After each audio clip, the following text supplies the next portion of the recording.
Have you ever wondered if your laptop or browser could help support the future of AI? If you're curious, take a look at the QR code on screen, and let's check out Gradient Network. Gradient Network is a Web3 project focused on AI and DePIN.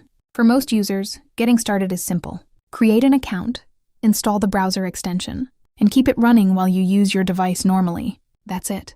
The goal is to build a network powered by everyday users around the world. Instead of relying only on large data centers, Gradient aims to use resources from many connected devices. For beginners, the important part is understanding what you actually do. You don't need to build anything or manage complicated software. Most users simply install the extension, stay connected, and let the network use a small amount of available resources when needed. While it runs in the background, your device helps support the network. This community-powered approach is why Gradient is often discussed in the DePIN space. The project has attracted attention from both AI and crypto communities. In June 2025, Gradient announced a $10 million funding round led by Pantera Capital and Multicoin Capital, with participation from HSG and other investors. The team is developing technology designed to support decentralized AI networks. For most users, however, participation is straightforward.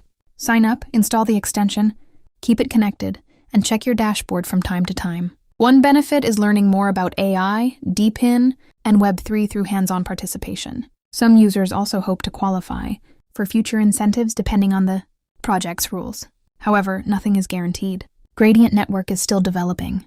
Future rewards, token distributions, features, or participation requirements may change. Market conditions may also affect the project's growth. Funding and well-known investors do not guarantee success. Always do your own research before spending time or money on any project. First, Gradient is building decentralized infrastructure for AI. Second, most users participate by installing an extension and keeping it connected. Third, the project has raised funding, but future rewards and success are not guaranteed. If you'd like to learn more, scan the QR code and check out the project for yourself. And if you enjoy beginner-friendly Web3 content, explore more from Web3 Bite Size. Thanks for watching Web3 Bite Size. Like and subscribe for more AI and crypto updates.